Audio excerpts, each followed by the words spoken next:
So they're really the key idea with the BANTAM X, which is pretty unique. Nova already have the BANTAM 2, the BANTAM and the BANTAM 2, which are small mini wings for launching in mountains from small places. The BANTAM X kind of takes that another stage further with super short lines. The BANTAM's lines are roughly a bit over 4 meters long. So from the pilot to the wing is about 4 meters. The BANTAM X is only about 3 meters. So we're going to have a see that. It's going to look funny and see what that looks like. But the idea is that you can take off in a tiny place.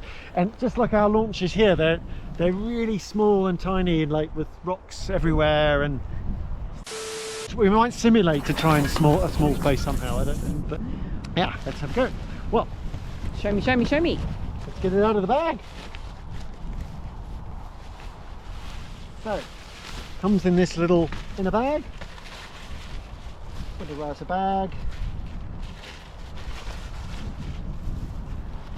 Pop that in there so it doesn't get lost. Oh, look at this heavyweight compression strap. I think most pilots will be losing that.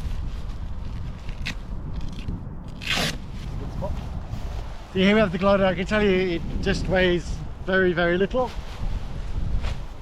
So one of the things we're going to be doing with the BANTAM X is, of course, this is quite an unusual glider. We're going to be trying it out and seeing what it's like and working out.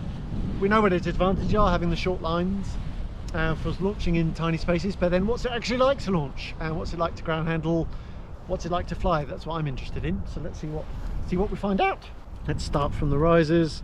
As you'd expect, pretty skinny, but not the Dyneema shoestring things. Really glad to see manufacturers moving away from those personally. And that looks really nice, very nicely made. And what do you expect for something that's super light and compact? Nice, very light, skinny risers, but still made to be nice to handle. And you need that if you're going to be launching in tricky spots and in tricky conditions. Then I think you want risers that are nice and easy to handle. This is a wind speed and wind direction indicator, so you can tell which way you're going and what the strength is. So working here, we've got a speed system, and it's relatively short travel, but that's what you expect with this sort of wing. But it's got some speed travel. Some super light wings don't have anything, or very, very little. So there's something I'll be looking forward to testing that. And not surprisingly, just one pulley with a little ceramic ring there to really keep the weight minimal. If you're thinking of doing PWC racing, this isn't the glider for you. Split A's, not surprisingly, soft links at the top. And well, I like the way it's nice they've got the soft links, and they've now engineered it so that the links that you normally have that kind of stick out and flap about, they've built those that they go nicely into the riser. That's very nifty, isn't it? Very neat, nicely done. B riser, and you can see the lines, the A lines are red. I'm going to check this green line. I'm guessing might be the Stabilo line. Very unusual attached to the A lines. We'll have a look at that in a bit. Then there's yellow for the B lines, blue for the C lines, and orange for the brake line. So here we have the rear risers and the brake line, and it's got, as you'd expect, one of these kind of mini poppers on them, which are a little bit more fiddly to use, but it is about saving weight. Nice and positive. Yes, that is got a nice. All right, let's see if we get it. And looking at the brake handle, actually it's quite nice. It is a lightweight sort of brake handle, but it's actually got a bit of padding on it, so not just very basic. It's still got a little bit of luxury to it. Luxury, yeah, luxury. So it's going to be a... Get the wind to do some of the work for us. Oh, there's not much of it. No. I think they forgot something. So let's have a look. Well, not surprisingly, all the rods here, I can tell straight away they're nitinol. So bendy. Still, even with nitinol, I think it's a fallacy to think that it's indestructible. You still need to take care of it and the wing, but it is more forgiving than thicker nylon rods that require more care. But I mean, thin nylon rods you can bend quite a bit, but these nitinol rods make a lot of sense for a super light and compact wing like this. And I can see it's got the little bikini straps, that's someone calling it. Yeah, and it's got that 2 rods here making a bit of a shark nose profile. and the rods go down to here, like that, the bottom rod, and then the top rod going along the top, yeah, to about there. Just looking on the rest of the glider, yeah, I didn't expect, there aren't many rods on the rest of the top surface of the glider. The rods go all the way down. I'm guessing they're going to go almost to the wingtip. Yeah, so even on the first closed cell there, you've got a rod, and then the last, oh, even that, no, that does as well. There, all the stitching points there, you can see they're attached to these external tabs. Again, what I'd expect. And the upper lines are... Oh yes, and the upper lines we can see. So you can see the upper lines are all unsheathed.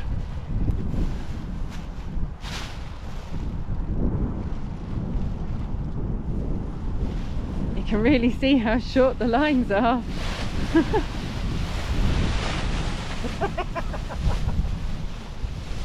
Wow. It's a kite! Yes, it would seem so. You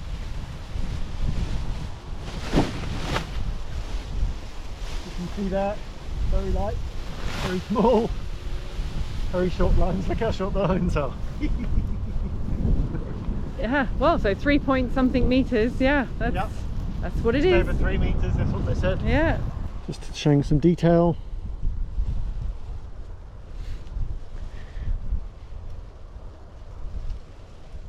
So yeah, all of the lower main lines are fully sheathed, and the top lines are all unsheathed, but also the brake lines, and they're the ones that are the lowest, the ones that get caught on things on the ground the most. They're actually sheathed all the way to the top, including the upper cascades. And I was just looking, it looks like, yeah, so unusually the Stabilo line is actually connected to the A line.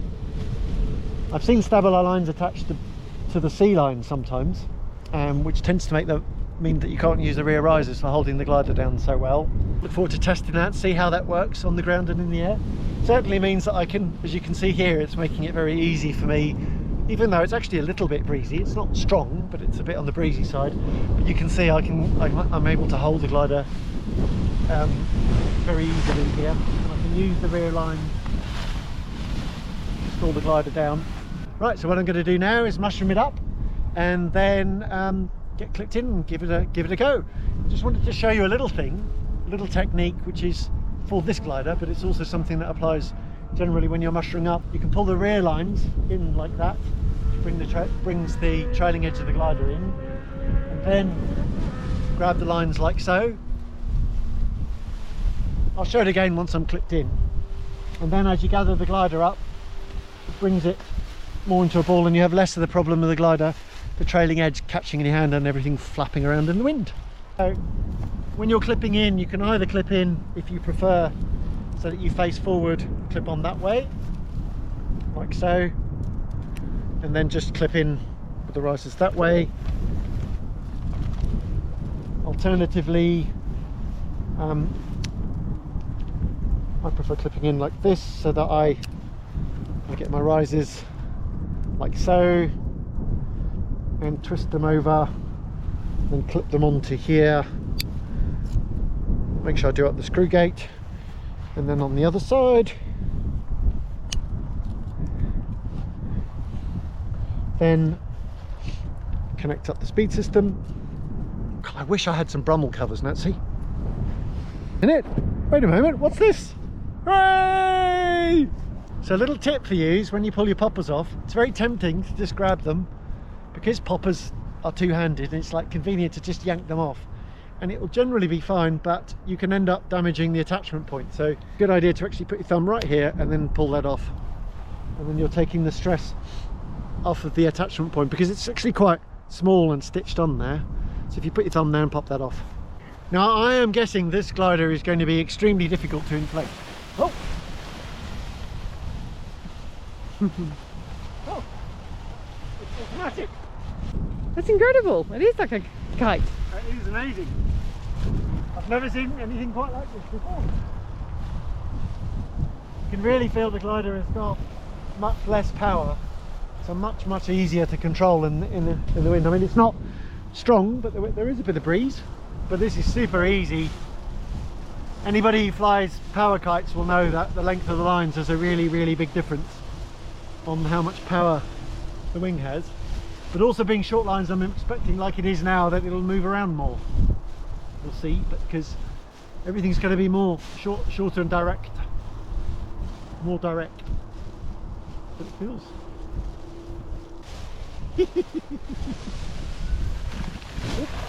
So one thing I can see, because the stabilo lines, which are unusually on the A lines, but I'm glad to see they're not on the rear lines, which means that I can use the rear lines with the brake lines to hold the glider down.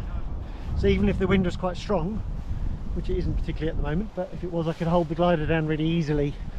And then sometimes you might be launching on a really steep, I can see with this you could be in a steep mountainside with rocks all around you in a really tight spot with maybe quite a gusty breeze coming up, and so you want to be able to pin the glider down, and I'd say that that's going to work nicely. I can feel already that the glider, because the lines are very short, the glider comes up quite fast, but then hasn't got a lot of energy, so it hasn't got a lot of inertia, so it's very easy to stop, but it might catch you out a bit at first.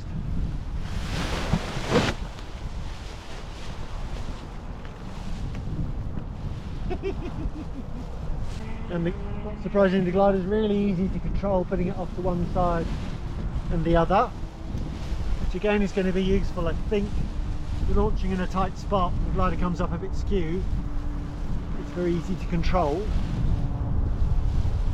The thing I'm noticing a little bit is that it wants to fly forward, so in this breeze, but I guess when you launch you're not going to be standing around like I am.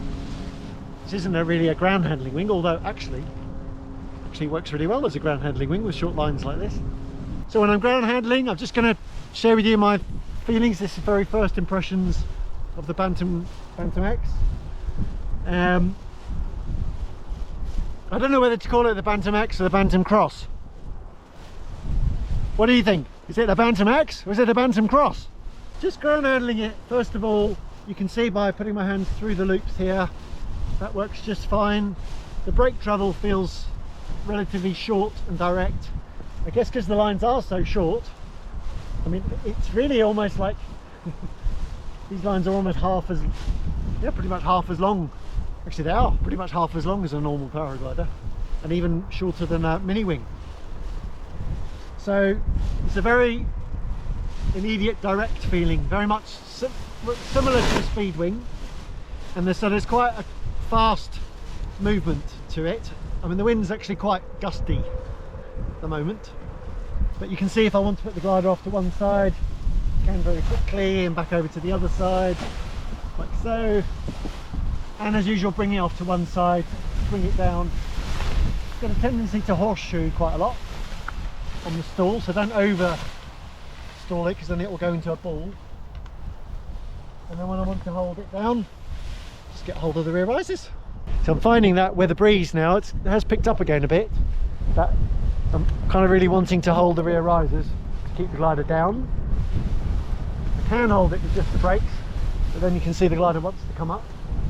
And then to launch, really, you just need to put your hands up and be ready on the brakes a bit, because it does come up, because the lines are short, it comes up quick. But it's very easy to stop. So now to have a cobra launch, bring the ring round the side. Oh, it's caught. Yeah, so that line got caught on something. If you really want to bring it round the side and actually have the wings slowly inflate, which actually makes it more controlled in a strong wind doing that, because the wind has even less power.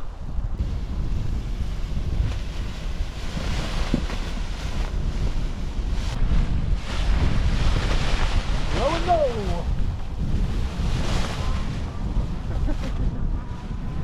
Woohoo!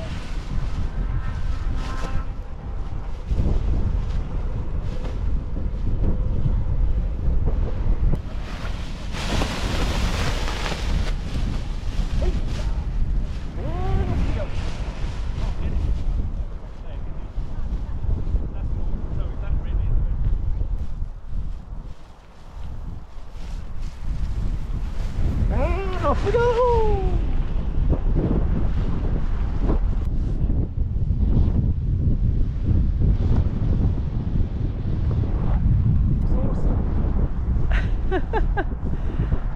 It's pretty mad.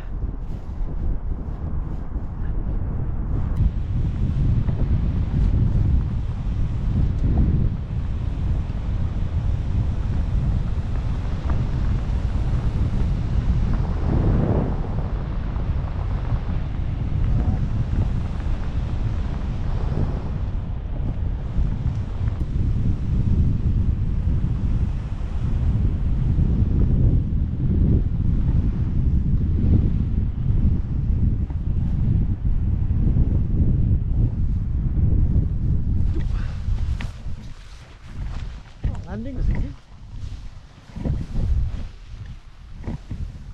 Well, with those small wings, you lose a bit more height in the dive, so you need to watch out and allow for that. But actually, felt completely fine. So, and the landing, the flare was nice and easy.